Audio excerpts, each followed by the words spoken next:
অতএব সেই দৃষ্টিকোণ থেকে দেখলে আজকের সব মুসলিম দেশের উপর জিহাদ ফরজ। মানে এই অজুহাতে কেউ জিহাদ থেকে পিছে সরে আসবে যে না আমাদের এখানে তো সক্ষমতা নাই, তো আসলে ওমর ইবনুল খাত্তাবেরও সক্ষমতা ছিল না, সুলতান সালাহুদ্দিন আইয়ুবের সক্ষমতা ছিল না, সুলতান মোহাম্মদ আল ফাতেহেরও সক্ষমতা ছিল না। ছিল কি? সৎ নিয়াত, তাকওয়া, পরহেজগারিতা, আল্লাহর উপর ভরসা। তোমাদের সক্ষমতা আছে কিন্তু তোমাদের তাকওয়া পরহেজগারিতা নাই, আল্লাহর উপর ভরসা নেই। যে গাজার শিশুদের কান্না যদি অভিশাপ হিসেবে পৃথিবীতে ফিরে আসে, এবং আসবেই, আজ হোক কাল হোক, আল্লাহ সুবহানাহু ওয়া তাআলা সেই প্রেক্ষাপট কিভাবে তৈরি করবেন আল্লাহ ভালো জানেন।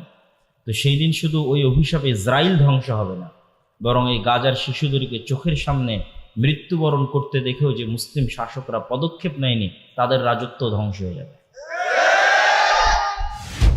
এই জন্য দেখবেন যে জেরুজালেমে হামলা হচ্ছে, গাজায় হামলা হচ্ছে, বিশাল নিন্দা, বয়কট সবকিছু চলতেছে, মিছিল মিটিং সবই হচ্ছে, কিন্তু দেখবেন তাকওয়া পরহেজগারিতার বেলায়, নামাজের বেলায় নাই। তাহলে আপনি ওই মানদণ্ডে দাঁড়াতে পারছেন না যে মানদণ্ডের উপর বিজয় হবে, যে মানদণ্ডের উপর বিজয় হয়েছে। ক্ষমতা দিয়ে, মিছিল দিয়ে, দাপট দিয়ে, অস্ত্র দিয়ে বিজয় হয়নি। খালিদ বিন ওয়ালিদের যুদ্ধ দেখেন, ইয়ারমুকের যুদ্ধ দেখেন, মুতার যুদ্ধ দেখেন, কোথায় কয়েক লক্ষ সেনাবাহিনী, কোথায় কয়েক হাজার। সুলতান সালাহুদ্দিন আইয়ুবের হিত্তিনের যুদ্ধ দেখেন, কোথায় কয়েক লক্ষ প্রশিক্ষিত নাইট যোদ্ধা, আর কোথায় মরুভূমির এক প্রান্ত থেকে আর এক প্রান্ত ঘুরে বেড়ানো এক অসহায় মরুবিদুইন। মাত্র কয়েক হাজার সৈন্যবাহিনী সুলতান সালাহুদ্দিন আইয়ুবের হাতে। তুরস্কের ইস্তাম্বুল বিজয় পড়েন সুলতান মোহাম্মদ আল ফাতেহ। বাইজেন্টাইন সাম্রাজ্যের যে কেন্দ্র রাজধানী তুরস্কের ইস্তাম্বুল, কিভাবে উনি বিজয় করেছেন? ওনার কি বা ক্ষমতা ছিল? কোনো ক্ষমতা ছিল না। সবগুলো বিজয় হয়েছে তাকওয়া, পরহেজগারিতার, আল্লাহর উপর ভরসা। অতএব সেই দৃষ্টিকোণ থেকে দেখলে আজকের সব মুসলিম দেশের উপর জিহাদ ফরজ। মানে এই অজুহাতে কেউ জিহাদ থেকে পিছে সরে আসবে যে না আমাদের এখানে তো সক্ষমতা নাই, তো আসলে ওমর ইবনুল খাত্তাবেরও সক্ষমতা ছিল না, সুলতান সালাহুদ্দিন আইয়ুবের সক্ষমতা ছিল না, সুলতান মোহাম্মদ আল ফাতেহেরও সক্ষমতা ছিল না। ছিল কি? সৎ নিয়াত, তাকওয়া, পরহেজগারিতা, আল্লাহর উপর ভরসা। তোমাদের সক্ষমতা আছে কিন্তু তোমাদের তাকওয়া পরহেজগারিতা নাই, আল্লাহর উপর ভরসা নেই। সম্মানিত উপস্থিতি, তাহলে কেন আজ মুসলমানদের এই অবস্থা? তার একটা উদাহরণ তো পেয়ে গেলেন, যে ক্ষমতা দিয়ে মুসলমানেরা কোনোদিন বিজয় হয়নি। ক্ষমতা দিয়ে যদি বিজয় হতো তাহলে বাংলাদেশের ছাত্ররাও এই সরকারকে সরাতে পারত না, কেননা একদিকে ছিল ওপেন রাইফেল আর একদিকে খালি হাত। এতে সম্পূর্ণ অসামঞ্জস্য। কিন্তু ওই যে যখন মানুষ শক্ত সিদ্ধান্ত নেয়, আল্লাহর উপর ভরসা করে, তখন আল্লাহ সুবহানাহু ওয়া তাআলা রাস্তা সহজ করে দেয়। ওই জন্য আল্লামা ইকবালের একটা কবিতা আছে कि काफिर है तो शमशीर पे करता है भरोसा। কাফেরেরা তরবারির উপর ভরসা করে, আর মমিন হয় তো বেতেক ভি লড়তা है সিপাহী। আর যদি মুমিন হয় তো ঢাল তলোয়ার ছাড়াই যুদ্ধের মাঠে ঝাঁপিয়ে পড়ে, কেননা মুমিনের কাছে শাহাদতের মৃত্যু সবচেয়ে প্রিয়। এবং আল্লামা ইকবালের আরও একটা কবিতা আছে এই বিষয়টাকে তুলে ধরার জন্য, তু হুনার আজমা হাম জিগার আজমায়েঙ্গে। তোর কাছে অস্ত্র আছে, তুই তোর রাইফেল আর বম যত আছে সব পরীক্ষা কর, আর আমরা কিসের পরীক্ষা দিব? আমরা হচ্ছে জীবনের পরীক্ষা দিব। তোর রাইফেলের গুলিতে মরে যাব, তোর বমের আঘাতে শহীদ হয়ে যাব, কতগুলো মারবি, মেরে ফেলে। তো হুনার আজমা হাম জিগার আজমায়েঙ্গে, তোর হাতে রাইফেল আছে, আমার কলজা আছে। এটা আল্লামা ইকবালের কবিতা। তো যখনই মানুষ মৃত্যুকে পরোয়া করে না এবং মৃত্যুকে পেছনে ফেলে দিয়ে সামনের দিকে আগায়, তখন বিজয় সুনিশ্চিত। কিন্তু এই যে দুনিয়ার ঐশ্বর্য, দুনিয়ার উন্নয়ন, দেখবেন যে একদিকে গাজায় ক্রন্দন চলছে, আর একদিকে দেখবেন দুবাইয়ের কথা বলেন বা যে কোনো দেশের কথা বলেন, দেখবেন রঙ্গলীলায় মত্ত। তো ওই দুনিয়ার ওই নেশা ছেড়ে দিয়ে কিভাবে জেহাদে অবতীর্ণ হবে? তখনই অবতীর্ণ হতে পারবে যখন দুনিয়ার এই মূল্যটা হারিয়ে যাবে। এই জন্য আল্লাহ শিক্ষা দেন, মানে জেহাদে অবতীর্ণ হওয়ানোর জন্য আল্লাহ শিক্ষা দেন। শাস্তি না পেলে ঠিক হয় না মানুষ। সিরিয়ার মানুষজন বিজয় হয়েছে, 20 বছর থেকে যুদ্ধ করতেছে। আফগানিস্তানেরা বিজয় হয়েছে, 30 বছর থেকে যুদ্ধ করতেছে, মানে মরতে মরতে মরতে মরতে মরতে মরতে তারা মরা শিখেছে। ফিলিস্তিনের মানুষেরও বিজয় হবে, তারাও জানের কুরবানি দিচ্ছে, কিন্তু যারা এই তামাশা দেখছে তাদের উপরও কিন্তু এই শাস্তি আযাব নেমে আসবে, নেমে আসার আগে যতক্ষণ সতর্ক না হবে। তাহলে এখানে আর একটা বিষয় আমাদের মনে রাখতে হবে যে আমরা এই অবস্থায় দাঁড়িয়ে কেন, এই গোলামির জিঞ্জির আমাদের গলায় কেন। যে গাজার শিশুদের কান্না যদি অভিশাপ হিসেবে পৃথিবীতে ফিরে আসে, এবং আসবেই, আজ হোক কাল হোক, আল্লাহ সুবহানাহু ওয়া তাআলা সেই প্রেক্ষাপট কিভাবে তৈরি করবেন আল্লাহ ভালো জানেন। তো সেই দিন শুধু ওই অভিশাপে ইসরাইল ধ্বংস হবে না, বরং এই গাজার শিশুদেরকে চোখের সামনে মৃত্যুবরণ করতে দেখেও যে মুসলিম শাসকরা পদক্ষেপ নেয়নি, তাদের রাজত্ব ধ্বংস হয়ে যাবে। এই গোলামির জিঞ্জির আমাদের গলায় এর আরেকটা গুরুত্বপূর্ণ কারণ আমার দৃষ্টিতে মনে হয়েছে, আমি সব বক্তব্যে বলেছি, আপনারা শুনেছেন কিনা আমি জানি না, আমি বলেছি আজকের যুগের মুসলমানেরা আজকের যুগের বানু ইসরাইল। আজকের যুগের মুসলমান বানু ইসরাইল মানে, তাহলে আগে বানু ইসরাইল কারা? পবিত্র কোরআন খোলেন, পবিত্র কোরআনের সূরা বাকারার একটা বড় অংশ জুড়ে আল্লাহ বানু ইসরাইলদের কথা বর্ণনা করেছে। তো বানু ইসরাইলদের কথা আল্লাহ কোরআনে বর্ণনা করেছে, আমি দুই একটা বলি তাহলে বুঝবেন বানু ইসরাইল কারা। এবার ওদের সাথে আমাদের মিলাবেন। বানু ইসরাইলের বর্ণনা আল্লাহ দিচ্ছে যে বানু ইসরাইলেরা চোখের সামনে দেখলো যে ফেরাউন ডুবে গেল। বানু ইসরাইলেরা চোখের সামনে দেখলো যে ফেরাউন ডুবে গেল। চোখের সামনে ফেরাউনকে ডুবতে দেখার পরও বানু ইসরাইলরা মুসা আলাইহিস সালামকে বলছে, লান নুমিনা লাকা হাত্তা নারাল্লাহ জাহরা, মুসা তোমার আল্লাহর উপর ততক্ষণ ঈমান আনবো না যতক্ষণ না তোমার আল্লাহকে নিজে চোখে না দেখবো। বলে নাউজুবিল্লাহ, তুই এর চেয়ে বড় কি দেখবি? তোর চোখের সামনে ফেরাউন ডুবে গেল, সমুদ্রের মধ্যে 12টা রাস্তা তৈরি হলো, এবং যে 12টা রাস্তা দিয়ে তোরা পার হয়ে গেলি, সেই 12টা রাস্তা যখন ফেরাউন পার হতে লাগলো তখন সে 12টা রাস্তা পানিতে মিশে ফেরাউন ডুবে গেল। এরপরে কেমনে একটা জাতি বলতে পারে ততক্ষণ তাওরাতে বিশ্বাস করবো না যতক্ষণ আল্লাহকে সচক্ষে না দেখছি? শুধু কি তাই, এই সমুদ্র যখন পার হয়ে গেল তখন এটা মরুভূমি। তুর পাহাড় যদি কোনোদিন দেখতে পান, মিশরে যদি কোনোদিন যান, তুর পাহাড় যদি দেখেন, তাহলে দেখবেন তুর পাহাড় এবং তার আশেপাশের পুরো অঞ্চল মরুভূমি, আর এক পাশের অঞ্চল সমুদ্র। তো যেই সমুদ্র মুসা আলাইহিস সালাম পার হয়েছে, আর এই তুর পাহাড়ের আশেপাশে মুসা আলাইহিস সালাম ঘুরপাক খাচ্ছে সমুদ্র পার হওয়ার পর, ফেরাউনের মৃত্যুর পর। তো মরুভূমিতে তো পানিও বের হবে না, মরুভূমিতে তো কোনো ফসলও হবে না। তাহলে পানি বলতে সমুদ্রের পানি, সমুদ্রের পানি তো লবণ পানি, তো লবণ পানি খাবে কিভাবে? ওয়াইজ ইসতাসকা মূসা লিকওমিহি ফাকুলনা যরিব বিআসাকাল হাজার ফানফাজারাত মিনহু ইসনাতা আশারাতা আইনা। যখন বানু ইসরাইল মুসা আলাইহিস সালামকে বলল মরুভূমিতে পানির ব্যবস্থা নাই, তোমার আল্লাহকে বলো পানির ব্যবস্থা করে দিতে, তখন আমরা মুসাকে বললাম, মুসা তোমার হাতের লাঠি পাথরে আঘাত করো।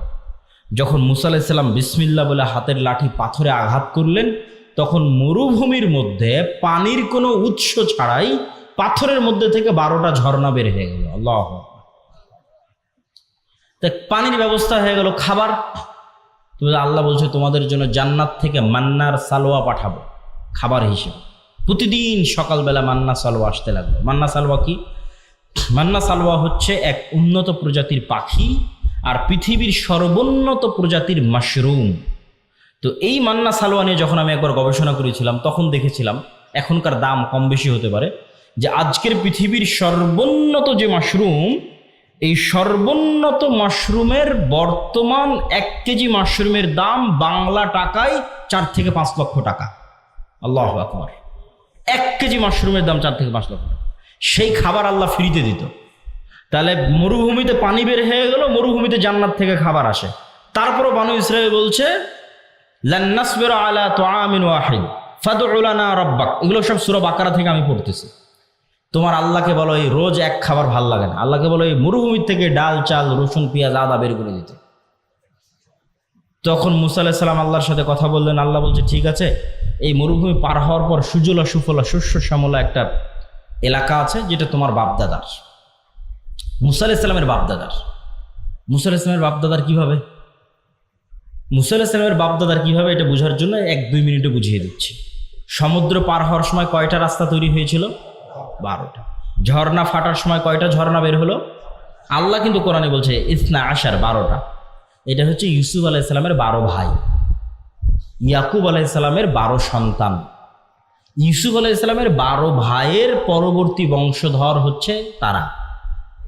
ইউসুফ আলাইহিস সালামের 400 বা 300 বছর পর মুসা আলাইহিস সালাম আসছে, ওই বংশে, ইব্রাহিম আলাইহিস সালামের বংশে, ইসাক আলাইহিস সালামের বংশে, ইয়াকুব আলাইহিস সালামের বংশে, ইউসুফ আলাইহিস সালাম এবং তার ভাইদের বংশে, তারাই বানু ইসরাইল। তাহলে এরা সবাই হচ্ছে নবীদের সন্তান। কোন নবীর সন্তান? ইব্রাহিমের সন্তান, ইসহাকের সন্তান, ইয়াকুবের সন্তান, ইউসুফ আর তার ভাই। তারা বলতেছে আল্লাহকে মানবো না যতক্ষণ না আল্লাহকে চোখে না দেখবো। তো তখন আল্লাহ বলছে ঠিক আছে, এখানে খাবার লাগবে। তো ওই যে তোমাদের বাপদাদার ভূমি জেরুজালেম, বাপদাদার ভূমি কিভাবে? ইব্রাহিম আলাইহিস সালাম এখানে, বক্তব্যের শুরুতে বলেছি, ইরাক থেকে পালিয়ে ইব্রাহিম আলাইহিস সালাম এখানে আসছে। লূত আলাইহিস সালাম এখানে, ইব্রাহিম আলাইহিস সালামের ছেলে ইসহাক এখানে, ইসহাকের ছেলে ইয়াকুব এখানে। ইউসুফ যখন কুয়ায় পড়ে বাজারে মিশরে চলে গেল, তখন ইয়াকুব আলাইহিস সালাম 12 ছেলে সব মিশরে গেলেন। তা বাদে তো সব জেরুজালেম। তাহলে আজ 400 বছর পর, ওই যে 400 বছর আগে ইউসুফ আলাইহিস সালাম মিশরে গেছিল, তারপর ভাইয়েরা মিশরে গেছিল, আজ 400 বছর পর বানু ইসরাইলকে আল্লাহ বলছে, মুসা আলাইহিস সালামকে আল্লাহ বলছে তোমার বাপদাদার ভূমি, যেখানে ইব্রাহিম থাকতো, ইসহাক থাকতো, ইয়াকুব থাকতো, ওটা সুজলা সুফলা শস্য শ্যামলা, যাও যুদ্ধ করে বিজয় করো। তখন নবীর সন্তানেরা বলতেছে, যাদের কাছে জান্নাত থেকে খাবার আসে, যাদের কাছে ঝর্ণা ফেটে পানি বের হয়, যাদের কারণে আল্লাহ ফেরাউনকে ডুবিয়ে দিয়েছে, 12টা রাস্তা তৈরি করে দিয়েছে, তারা বলছে ইযহাব আনতা ওয়া রাব্বুকা ফাকাতিলা, তুমি আর তোমার আল্লাহ গিয়ে যুদ্ধ করো। নাউযুবিল্লাহ। তাহলে এরা হচ্ছে বানু ইসরাইল। তো এদের সাথে মুসলমানদের তুলনা কি? এরা নবীর সন্তান হওয়ার পর কতটা ধোঁকাবাজ, কতটা শঠতাপূর্ণ, কতটা মুনাফিক, কতটা মিথ্যুক, কথা দিয়ে কথা রাখে না, কৌশল করে, কূটকৌশল করে, চালাকি করে, ধোঁকা দেয়। এক পর্যায়ে মুসা আলাইহিস সালাম বিরক্ত হয়ে গেছে। ফাফরুক বাইনানা, আল্লাহ আমি আর আমার কওমের দায়িত্ব পালন করতে পারবো না। মুসা আলাইহিস সালাম রিজাইন পত্র দিয়ে দিয়েছে, পদত্যাগ পত্র জমা দিয়ে দিয়েছে, ক্লান্ত হয়ে গেছে। তো ওরা যেমন, ওই বানু ইসরায়েলেরা যেমন মিথ্যুক, ধোঁকাবাজ, শঠতা, মুনাফিক হয়ে গেছিল, আজকের যুগের মুসলমানেরা তাই হয়ে গেছে। এটা আপনি আপনার আশেপাশে যে কোনো জায়গায় তাকালে দেখতে পাবেন যে হুবহু বানু ইসরায়েলের চরিত্র মুসলমানদের মধ্যে চলে এসেছে। আর এই কারণেই আল্লাহ বানু ইসরায়েলের এত লম্বা ঘটনা কোরআনে বলে রেখেছে, কেন আল্লাহ জানে একদিন উম্মতে মুহাম্মাদি বানু ইসরায়েল হবে। তো এটা পড়ে যেন শিখি, এদের ঘটনাগুলো পড়ে যেন শিখি, আল্লাহ জানে যে উম্মতে মুহাম্মাদিন বানু ইসরায়েল হয়ে যাবে। এই জন্য রাসূলুল্লাহ সাল্লাল্লাহু আলাইহি ওয়াসাল্লাম বলেছেন আয়াতুল মুনাফিক সালাসা, মুনাফিকের আলামত 3টে। কথা বললে মিথ্যা বলে, গালি দেয়, ওয়াদা ভঙ্গ করে, মিথ্যা বলে, এগুলো হচ্ছে মুনাফিকের আলামত। এবার আপনি আপনার আশেপাশে দেখেন, নামাজ ঠিক আছে, দাড়ি ঠিক আছে, টুপি ঠিক আছে, হজ ঠিক আছে, ওমরা ঠিক আছে, সব ঠিক আছে। এমনকি ফিলিস্তিনের গাজায় যদি যান, মিশরে যদি যান, দেখবেন যে সব কিছু ঠিক আছে, কিন্তু একটা জায়গায় ধরা খেয়ে যাবে। দেখবেন যে নিজের মুসলমান ভাইয়ের রক্তের উপর বিক্রি করে দালালি চলতেছে। একটা টাকা আপনি মিশর থেকে গাজায় পাঠাবেন, শুধু সিন্ডিকেট আর দালালের কারণে এই টাকাটা গাজার মধ্যে যেতে যেতে যেতে যেতে যেই পরিমাণে দাম বাড়ে, মিশরে যদি 500 পাউন্ডে একটা খাসি কিনতে পাওয়া যায়, তাহলে গাজার মধ্যে ঢুকতে ঢুকতে ঢুকতে ঢুকতে শুধু সিন্ডিকেট দালাল, সিন্ডিকেট দালাল, সিন্ডিকেট দালাল, ঢুকতে ঢুকতে এই টাকায় ওই খাসি আর 5000 পাউন্ডেও খুঁজে পাওয়া যাবে। অথচ এই সমস্ত সিন্ডিকেট এবং দালালেরা মুসলমান, এরা এই দালালি আর সিন্ডিকেটের ব্যবসা করতেছে। আর মরা যে ভাই এখন মরবে, খাবার পায় না, ওই ভাই যে মৃত্যুর মুখ, তার মুখে খাবার দিতে হবে, তার টাকার সাথে ব্যবসা করতেছে। এ হলো মুসলমান বানু ইসরাইল, মিথ্যুক, ধোঁকাবাজ, শঠতাপূর্ণ, দুর্নীতিবাজ। এই জন্য এগুলো জালসা সম্মেলনের গত 16 বছর কত এমপি, মন্ত্রী, মিনিস্টার, চেয়ারম্যান, মেম্বার, এগুলোর অতিথি, বিশেষ অতিথি, এসি, ডিসি, ওসিল্যান্ড, এসপি ছিল, যে বলা যায় 80-90% বেশি এগুলো জালসা, মাদ্রাসা, মসজিদ, এগুলোর কমিটির সভাপতি, সেক্রেটারি, আর অন্তত 50%-এর বেশি উমরাকারী হাজি, আর অন্তত 10% আছে তাহাজ্জুদের সালাত আদায়কারী। কিন্তু নিজ নিজ দায়িত্বের জায়গায় সবগুলো মিথ্যুক, চোর আর বাটপার। ভারতে গত কিছুদিন পূর্বে একটা আইন বাস্তবায়ন করেছে, ওয়াকফ অ্যামেন্ডমেন্ট বিল, ওয়াকফ সংশোধনী বিল। তো আমরা মসজিদ মাদ্রাসার নামে জমি ওয়াকফ করি, এই ওয়াকফ আইন বহুদিন থেকে চলে আসতেছে। তো ভারতে মুসলমানদের ওয়াকফ সম্পত্তি অনেক, কয়েক লক্ষ বিঘা সম্পত্তির মালিক মুসলমানেরা ওয়াকফ হিসেবে। তো এগুলোর উপর মসজিদ প্রতিষ্ঠিত, মাদ্রাসা প্রতিষ্ঠিত। তো মুসলমানদের এই সম্পত্তিগুলো কিভাবে দখল করে নেওয়া যায়, ঠিক যেভাবে ব্রিটিশরা চিরস্থায়ী বন্দোবস্ত বা বাজেয়াপ্ত, যে লাখেরাজ সম্পত্তি বাজেয়াপ্তকরণ যে আইন বাস্তবায়ন করেছিল ব্রিটিশরা এই দেশে আসার পর, লাখেরাজ মানে যে সম্পত্তির খাজনা লাগতো না, কর লাগতো না। লা খারাজা, এটা আরবি শব্দ। খারাজ মানে কর, ট্যাক্স, সেটাকে বাংলা হয়ে গেছে লাখেরাজ। লাখেরাজ সম্পত্তি বাজেয়াপ্ত করো। তো অকৃত সম্পত্তির কোনো ট্যাক্স, কর দিতে হতো না মোগল শাসন আমলে। তো সেগুলো সব মসজিদ মাদ্রাসার নামে অক্ফ ছিল। পুরো ভারত, পাকিস্তান, বাংলাদেশের 5 ভাগের 1 ভাগ সম্পত্তি মসজিদ মাদ্রাসার নামে অক্ফ ছিল মোগল শাসন আমলে। এখন কিন্তু আর ওগুলো একটাও পাবেন না। এখন যত মাদ্রাসায় দেখেন সব 100, 150, 200, মসজিদ দেখেন 100, 150, 200। 2-1টা খুব পুরাতন মসজিদ 500 বছরের পাওয়া যেতে পারে, কেননা সব সম্পত্তি ব্রিটিশরা বাজেয়াপ্ত করে সরকারি কোষাগারে দিয়ে দিয়েছিল এবং জমিদারদের মতো বন্টন করে দিয়েছিল। ফলত সব মসজিদ মাদ্রাসা একদিনে সম্পত্তিবিহীন হয়ে গেছিল। ঠিক একইভাবে আজকের ভারত সরকার মুসলমানদের এই গত 150-200 বছরে যে সম্পত্তিগুলো তারা ওয়াকফ করেছে, মোগল শাসন আমলে যেগুলো করেছিল সেগুলো তো ব্রিটিশরা খেয়ে নিয়েছে। ব্রিটিশদের পর থেকে মুসলমানেরা যে গত 150-200 বছরে যা ওয়াকফ করেছে সেটা ধ্বংস করার এবং সেটা খাওয়ার জন্য সকল বন্দোবস্ত সম্পূর্ণ, এবং মুসলমানদেরকে তাদের ধর্মীয় প্রতিষ্ঠানে সম্পূর্ণরূপে পঙ্গু করে দেওয়ার সকল রাস্তা তৈরি করা শেষ। এবং বিদ্বেষ কোন পর্যায়ে গেলে বাদশাহ আলমগীরের মতো একজন মহৎ বাদশার কবর পর্যন্ত খুঁড়ে তার লাশকে পর্যন্ত, মানে লাশের উপর পর্যন্ত রাগ মিটানোর যে খাহেশ, যে আগ্রহ, এই বিদ্বেষ কোথায় গেলে এই আগ্রহ হতে পারে?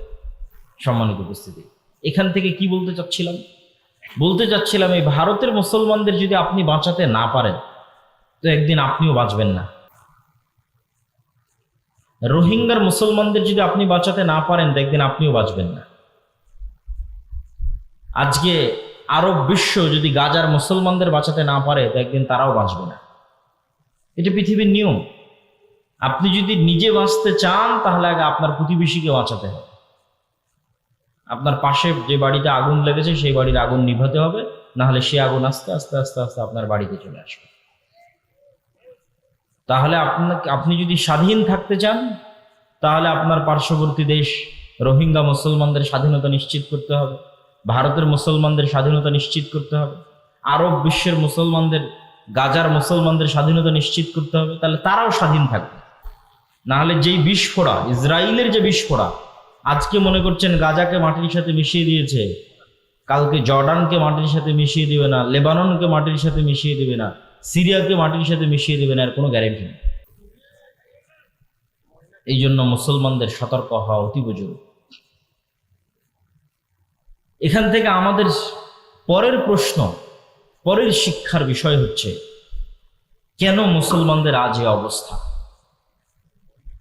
এই যে সমগ্র বিশ্বে মুসলমানদের উপর জুলমের স্টিম রোলার চলছে, মায়ানমারের আরাকান থেকে পার্শ্ববর্তী দেশ ভারত থেকে আরব বিশ্বের ইসরায়েল পর্যন্ত, চায়নার উইঘুর মুসলমান পর্যন্ত, সমগ্র বিশ্বে মুসলমানদের উপর যে জুলমের স্টিম রোলার চলছে, মুসলমানেরা এইভাবে গোলাম কিভাবে হয়ে গেল?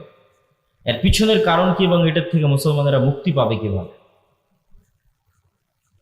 এর পিছনের কারণ এবং এর থেকে মুক্তি পাওয়ার মানদণ্ড যদি আমরা দাঁড় করাই, ফিলিস্তিন দিয়ে দাঁড় করানো যাবে। কিভাবে ফিলিস্তিন দিয়ে দাঁড় করানো যাবে? আগে আপনাকে এই ফিলিস্তিনের মাটির গুরুত্বটা বুঝতে হবে। যে আয়াত আমি তেলাওয়াত করেছি, আল্লাহ বলছেন, সুবহানাল্লাযী আসরা বিআবদিহি লাইলাম মিনাল মাসজিদিল হারাম ইলাল মাসজিদিল আকসা। মহাপবিত্র সেই আল্লাহ যে তার বান্দাকে মক্কার হারাম থেকে, মানে মুহাম্মদ সাল্লাল্লাহু আলাইহি ওয়াসাল্লামকে মক্কার হারাম থেকে রাতের অন্ধকারে ওই মসজিদে আকসায় নিয়ে গেছেন, যেই মসজিদে আকসার চতুর্দিক আল্লাহ বরকত দিয়ে ঘিরে রেখেছে। আল্লাহু আকবার। কোরআনের আয়াতের অনুবাদ করলাম, বারাকনা হাওলা, যে মসজিদে আকসার চারিদিক আল্লাহ বরকত দিয়ে ঘিরে রেখেছে। আর এক আয়াতে আল্লাহ সুবহানাহু ওয়া তাআলা বলছেন, ওয়ানাজ্জাইনাহু ওয়া লূতান ইলাল আরদিল্লাতী বারাকনা ফীহা লিল আলামিন। আমি আল্লাহ ইব্রাহিমকে আশ্রয় দিয়েছি ওই মাটিতে, আমি আল্লাহ লূতকে আশ্রয় দিয়েছি ওই মাটিতে, যেই মাটিতে আমি বরকত রেখেছি সমগ্র পৃথিবীর মানুষের জন্য। কোন মাটিতে আশ্রয় দিয়েছেন? ইব্রাহিম আলাইহিস সালাতু ওয়াস সালামের বাপের বাড়ি ইরাক। বাপ যখন বাড়ি থেকে বের করে দিয়েছে, ইরাক থেকে পালিয়ে উনি আশ্রয় নিয়েছেন জেরুজালেমে, ফিলিস্তিন, শামে। তখন এই দেশের নাম ফিলিস্তিন ছিল না, শাম ছিল। ফিলিস্তিন, লেবানন, জর্ডান, ইসরায়েল, সিরিয়া, এগুলো সব হচ্ছে শাম। হাদিসে যেখানে শাম আসবে, তথা বাংলায় যেখানে, ইংরেজিতে যেখানে আমরা সিরিয়া বলবো, এগুলো সব তার অন্তর্ভুক্ত। ফিলিস্তিন শামের অন্তর্ভুক্ত, লেবানন শামের অন্তর্ভুক্ত, ইসরায়েল শামের অন্তর্ভুক্ত, জর্ডান শামের অন্তর্ভুক্ত, সিরিয়া নিজেও শামের অন্তর্ভুক্ত। তো ইব্রাহিম আলাইহিস সালাতু ওয়াস সালাম ইরাক থেকে শামে হিজরত করলেন, আর লূত আলাইহিস সালাতু ওয়াস সালামের কওমকে আল্লাহ উল্টিয়ে দিলেন, ধ্বংস করলেন। তখন লূত আলাইহিস সালাম ঈমানদারদের নিয়ে শামে আশ্রয় নিলেন, তথা জেরুজালেম, মসজিদে আকসা এবং তার পার্শ্ববর্তী অঞ্চলে আশ্রয় নিলেন। তো এই দুই নবী যেই মাটিতে আশ্রয় নিয়েছে, সেই মাটিকে আল্লাহ বলছেন যে আমি এই মাটিতে সমগ্র পৃথিবীবাসীর জন্য বরকত রেখেছি। আল্লাহু আকবার, লিল আলামিন, সমগ্র পৃথিবীবাসীর জন্য। সম্মানিত উপস্থিতি, এই মসজিদে আকসা মুসলমানদের যে ইতিহাস এবং ঐতিহ্য আছে, সেই ইতিহাস এবং ঐতিহ্যের সাথে কিভাবে সম্পৃক্ত। ইব্রাহিম আলাইহিস সালাতু ওয়াস সালামের বংশের দুইটা ধারা, একটা ধারার নাম বানু ইসরাইল, একটা ধারার নাম বানু ইসমাইল। একটা স্ত্রী সারার বংশধর আর একটা স্ত্রী হাজরার বংশধর আলাইহিমা সালাতু ওয়াস সালাম। বানু ইসমাইল হচ্ছে উম্মতে মুহাম্মাদি, বানু ইসরাইল হচ্ছে ইসহাক আলাইহিস সালাতু ওয়াস সালাম এবং তার বংশধর, ইয়াকুব আলাইহিস সালাতু ওয়াস সালাম এবং তার বংশধর, ইসমাইলের ভাই ইসহাক এবং তার বংশধর, তারা হচ্ছে বানু ইসরাইল। তো বানু ইসরাইলের সকল নবী, দুই একজন বাদে সকল নবী এই জেরুজালেম, এই মসজিদে আকসায় প্রেরিত হয়েছে। এটা নবীদের শহর, এটা নবীদের স্থান। তার মধ্যে দুই একটা নবীর নাম আপনারা খুব ভালোভাবে জানেন, যেমন দাউদ এবং সুলাইমান।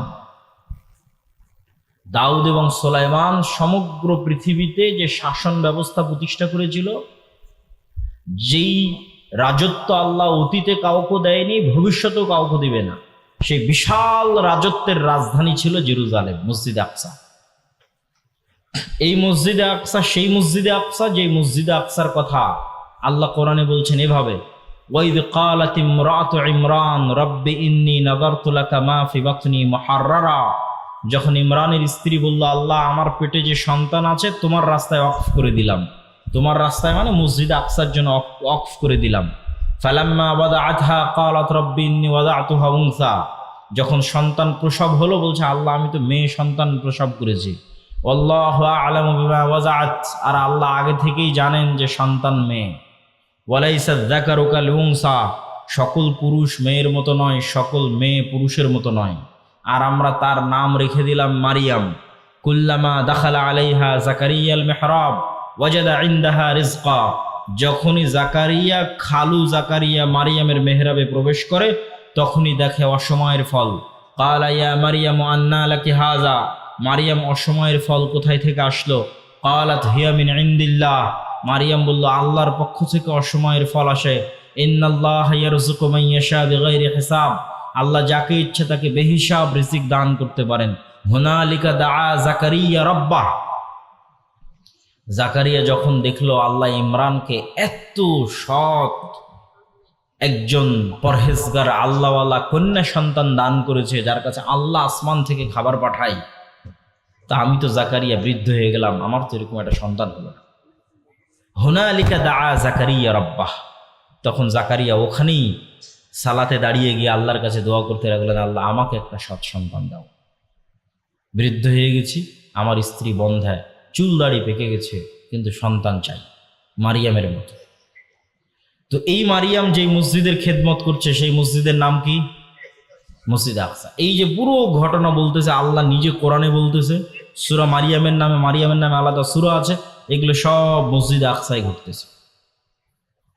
তারপরে মারিয়াম আলাইহিস সালাতু ওয়াস সালামের পেটেও যখন সন্তান আসলো, তিনি যখন নির্জন এলাকায় চলে গেলেন এবং সন্তান কোলে করে নিয়ে যখন গ্রামে ফিরে আসলেন সন্তান প্রসবের পর, তখন গ্রামের মানুষ বলতে লাগলো, মা কানা আবুকা ইমরাআ সাউইন ওয়া মা কানাত উম্মুকা বাগিয়া। তোমার বাপ তো খারাপ মানুষ ছিল না, তোমার মা তো ব্যভিচারী ছিল না, তাহলে তুমি এই সন্তান কোথায় থেকে নিয়ে এসেছে। ফাআশারাত ইলাইহি, মারিয়াম কোলের দিকে ইশারা করে বলল, আল্লাহ বলে দিয়েছে তুমি মুখ খুলবা না, বরং হাত দিয়ে বাচ্চার দিকে ইশারা করবা। তো কোলের বাচ্চার দিকে মারিয়াম আলাইহিস সালাতু ওয়াস সালাম ইশারা করলেন। তখন তারা বলছে, কাইফা নাতাকাল্লামু মান কানা ফিল মাহদি সাবিয়্যা, এই বাচ্চার সাথে কিভাবে কথা বলবো যে এখন মায়ের কোলে দুধ পান করে। তখন ঈসা আলাইহিস সালাতু ওয়াস সালাম মায়ের কোল থেকে বলে উঠছেন, ইন্নী আব্দুল্লাহ আতানিয়াল কিতাবা ওয়া জাআলানি নাবিয়্যা, আমি আল্লাহর বান্দা, আল্লাহ আমাকে কিতাব দিয়েছে, আল্লাহ আমাকে নবী করে পাঠিয়েছে। ওয়া আওসানি বিস সালাতি ওয়াজ যাকাতি মা দুমতু হাইয়্যা, আর আল্লাহ আমাকে আদেশ দিয়েছে যতদিন পৃথিবীতে বেঁচে থাকবো ততদিন যেন সালাত আর যাকাত আদায় করি। আল্লাহু আকবার। ছোট্ট বাচ্চা মায়ের কোলে কথা বলতেছে, কিন্তু প্রথম কথার মধ্যেই আছে যে আল্লাহ আমাকে আদেশ দিয়েছে মরা পর্যন্ত কোন দুটো জিনিস আদায় করতে, সালাত এবং যাকাত। এটা কিন্তু মুহাম্মদ সাল্লাল্লাহু আলাইহি ওয়াসাল্লামের কথা বলছেন, ঈসা আলাইহিস সালামের কথা বলছেন। যখন তিনি মায়ের কোলে যেদিন প্রথম কথা বলেন সেই দিনই তিনি বলছেন আল্লাহ আমাকে আদেশ দিয়েছে সালাত আর যাকাত আদায় করতে। তাহলে সালাত যাকাত মুহাম্মদ সাল্লাল্লাহু আলাইহি ওয়াসাল্লামের নিয়ে আসা বিধান নয়, আগের থেকে সব নবীর উপর সালাত যাকাত ফরজ ছিল, সব নবীর উপর। তো এই ঘটনা কেন বললাম? তাহলে ঈসা আলাইহিস সালামের জন্মস্থান কোথায় হলো? জেরুজালেম, আজকের ফিলিস্তিন, আজকের যেই মসজিদ আকসা এবং তার পার্শ্ববর্তী অঞ্চল, সেটা হচ্ছে ঈসা আলাইহিস সালামের জন্মস্থান। এটা কেন বললাম ঈসা আলাইহিস সালামের জন্মস্থান এবং দাউদ সুলাইমানের রাজত্বের কেন্দ্র?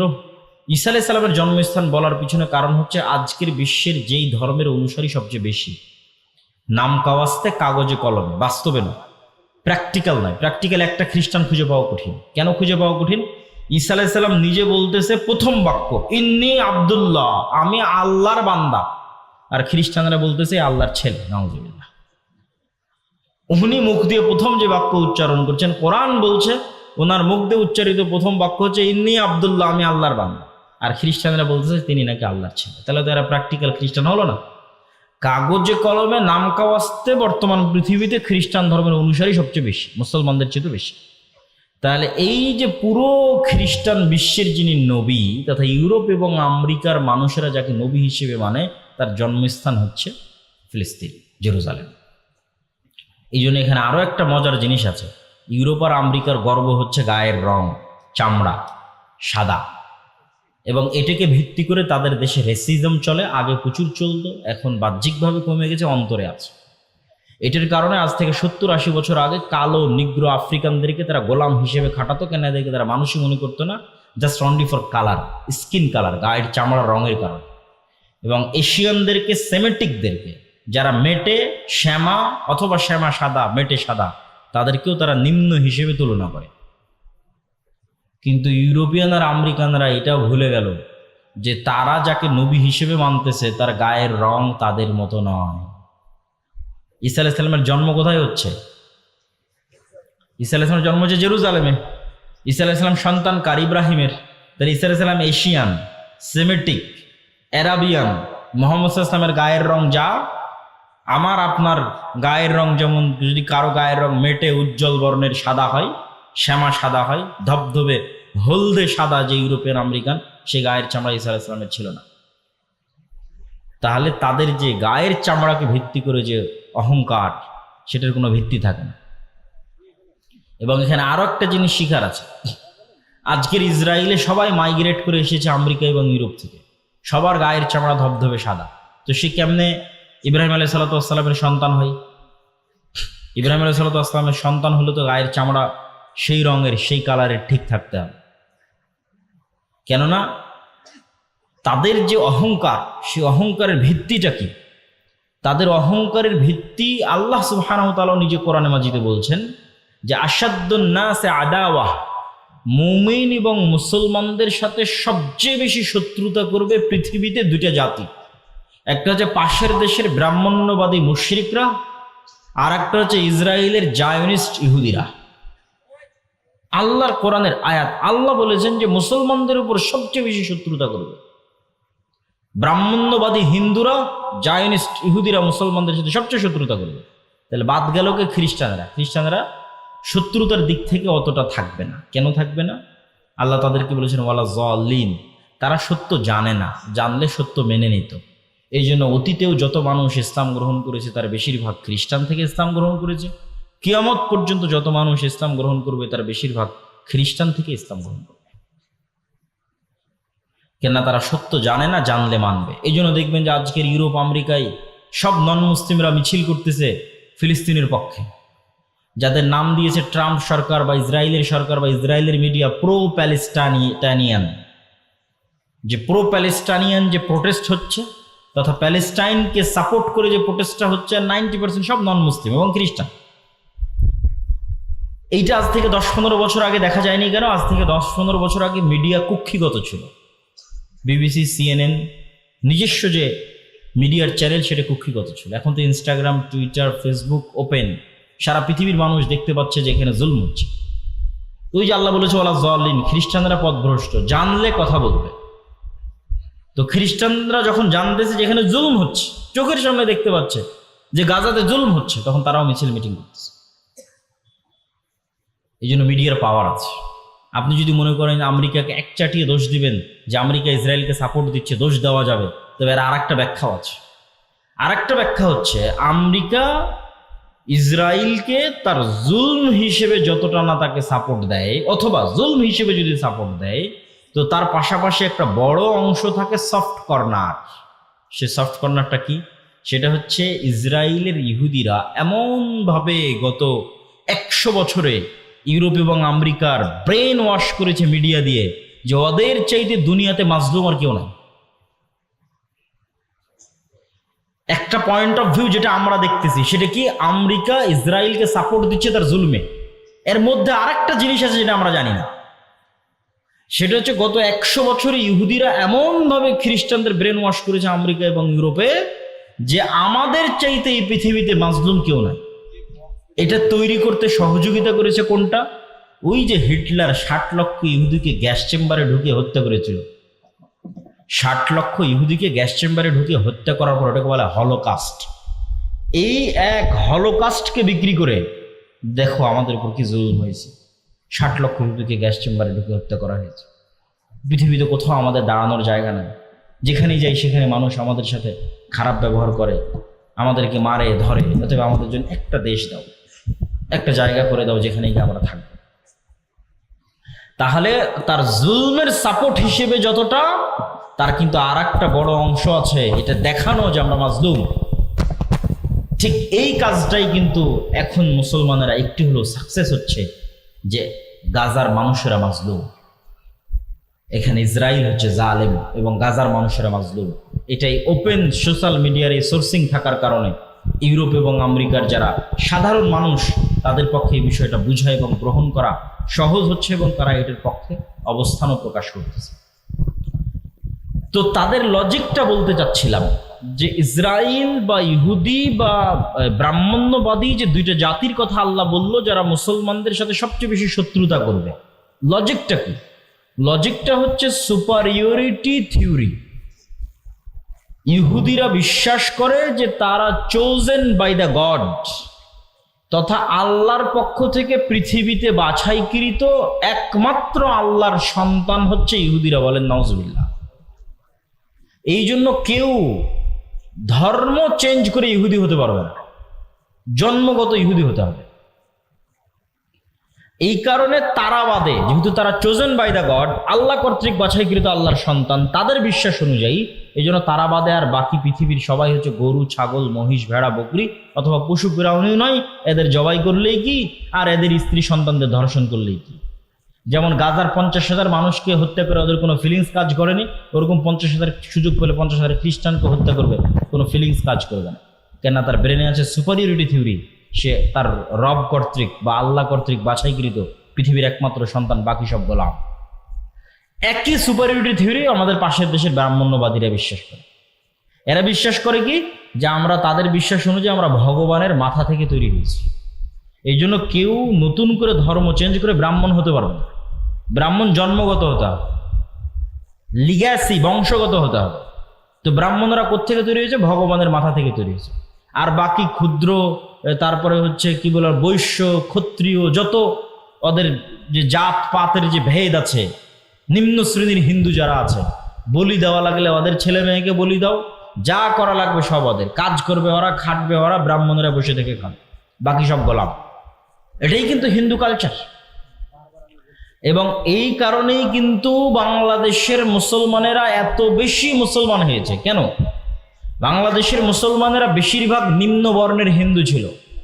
যখন বিদেশ থেকে মুসলমানেরা এই দেশে প্রবেশ করেছে, তখন এই দেশের হিন্দুরা দেখেছে এর চাইতে সাম্যতার ধর্ম, এর চাইতে সমতার ধর্ম, এর চাইতে মানবতার ধর্ম, যেখানে রাজা কি, বাদশাহ কি, আমির কি, প্রজা কি, এক সিস্টেমে, এক কাতারে, এক মসজিদে, কেউ বলতে পারবে না যে এই মসজিদে ওই জায়গাটা আমার, কেউ আগে জায়গার না যাক, এই জায়গাটা আমার, এখানে যেন কেউ না বসে। কোনো ক্ষমতা নাই, রাজা বাদশাহ কারো ক্ষমতা নাই। মসজিদে যে যেভাবে প্রবেশ করেছে, সে যে যেভাবে জায়গা পেয়েছে, সে সেখানে বসবে, সে সেখানে সালাত আদায় করবে, পায়ের সাথে পা মিলাবে। এই যে ইসলামের মধ্যে কালারকে কেন্দ্র করে, জন্মগতকে কেন্দ্র করে, কোনো কিছুকে কেন্দ্র করে যে কোনো ভেদাভেদ নাই, যে রাসূল সাল্লাল্লাহু আলাইহি সাল্লাম হাদিসে বলেছে লা ফাজলা লি আরাবিয়্যিন আলা আজামিয়্যিন ওয়ালা লি আজামিয়্যিন আলা আরাবিয়্যিন, যে কোনো আরবের ন্যূনতম প্রাধান্য নাই কোনো অনারবের উপর, কোনো অনারবের ন্যূনতম প্রাধান্য নাই কোনো আরবের উপর, কোনো কালো রঙের মানুষের ন্যূনতম প্রাধান্য নাই সাদা রঙের মানুষের উপর, কোনো সাদা রঙের মানুষের ন্যূনতম প্রাধান্য নাই কোনো কালো বর্ণের মানুষের উপর। এই যে বিশ্বের সবচেয়ে শ্রেষ্ঠ মানুষকে শুধুমাত্র আদম সন্তান হিসেবে ট্রিট করা। যদি জো বাইডেন, তো জো বাইডেনও আদম আলাইহিসসালাতু ওয়াসসালামের সন্তান। ডক্টর ইউনূস, তো ডক্টর ইউনূস আদম আলাইহিসসালাতু ওয়াসসালামের সন্তান। বাই বর্ন, জন্মগতভাবে রক্তের দিক থেকে এরা সমান। গায়ের রঙের কারণে, কোন বংশে জন্মগ্রহণ করেছে, কোন এলাকায়, কোন দেশে জন্মগ্রহণ করেছে, এর কারণে মান সম্মানের কোনো কমতি হবে না।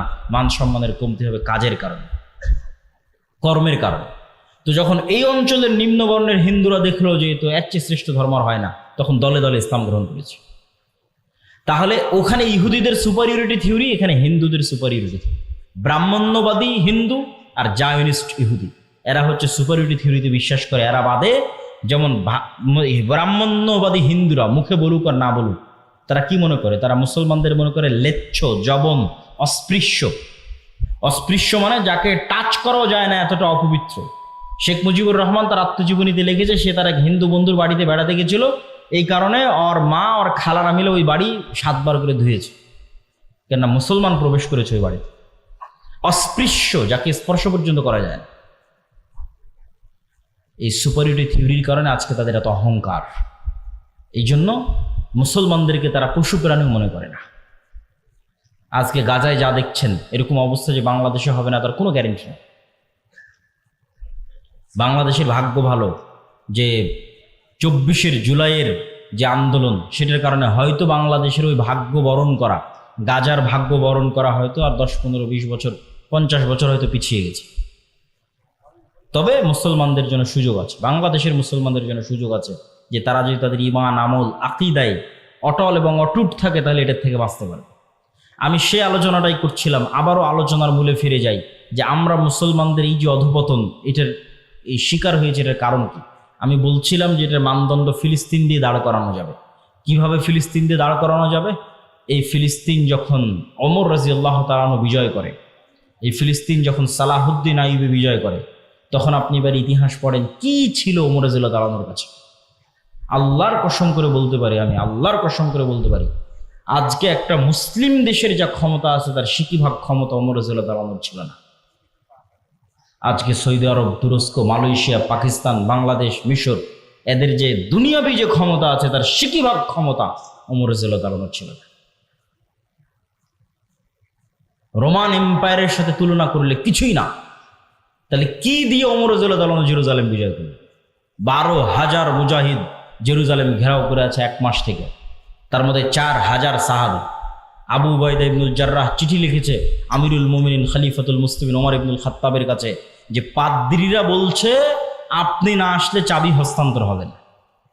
ওমর রাদিয়াল্লাহু তাআলা মদিনা থেকে রওনা দিলেন জেরুজালেমের উদ্দেশ্যে, 1200 কিলোমিটারের পথ। যখন জেরুজালেমে প্রবেশ করতেছেন, তখন তিনি উটের রশি ধরে টানতেছেন, আর তার গোলাম উটের পিঠে বসে আছে।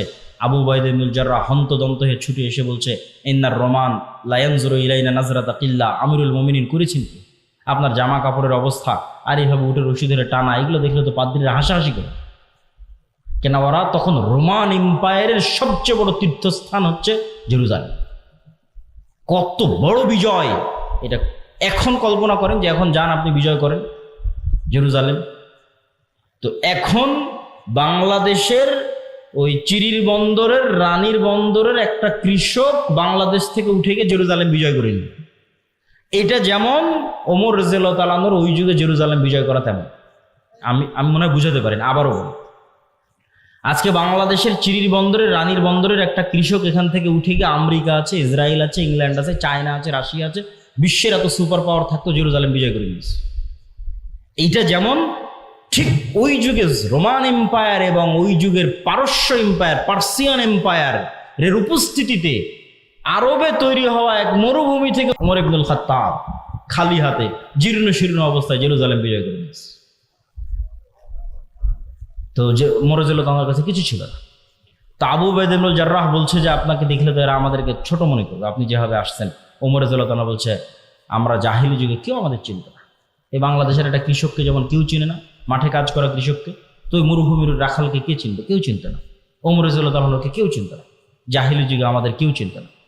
আজকে আমার হাতে জেরুজালেম বিজয় হচ্ছে।